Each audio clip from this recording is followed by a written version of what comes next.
morning everyone. How are you all? I hope you all are fine. तो आज ma'am आपको आपकी भाषा माधुरी बुक का पाठ 2 उल्टा पुल्टा पढ़ाएंगी। तो पाठ को पढ़ाने से पहले मैम आपको इस पाठ के बारे में बताएंगी।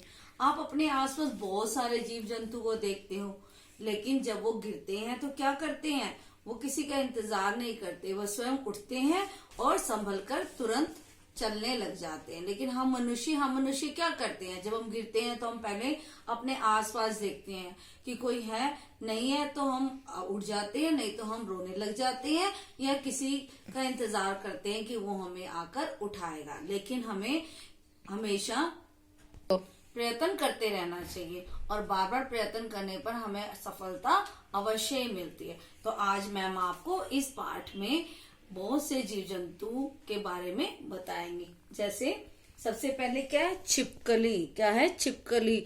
अब आपने कभी कभी देखा है कि छिपकली क्या करती है? कभी कभी वो छत से छपाक से नीचे गिरती है और वो गिरने के बाद बिना एक क्षण, बिना एक पल की भी देरी किए बिना फिर से उड़ जाती है और छत पर चढ़ जाती है। और बंदर को तो आप जानते ही हो कि वो बहुत नटखट होता है। कभी एक डाली से दूसरी डाली पर वो उछलता कूदता फांदता रहता है।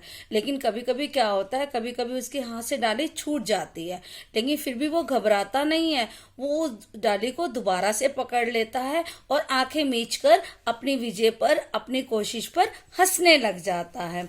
और उसी तरह से तिलचट्टे और चींटी। तिलचट्टे क्या होते हैं आपको मालूम है?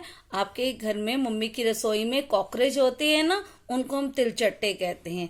तिलचट्टे और चींटे क्या करते हैं? वो जब उलट जाते हैं तो वो फिर से अपने आप को सीधा करते हैं और सीधा होकर वो चलने लग जाते हैं। इसी तरह से हमें भी कभी भी अपनी हिम्मत को नहीं खोना चाहिए। हमें हमेशा प्रयत्न करते रहना चाहिए और जीवन में आगे बढ़ना चाहिए। तो बाकी का पाठ मैम आपको कल पढ़ाएंगे। Thank you.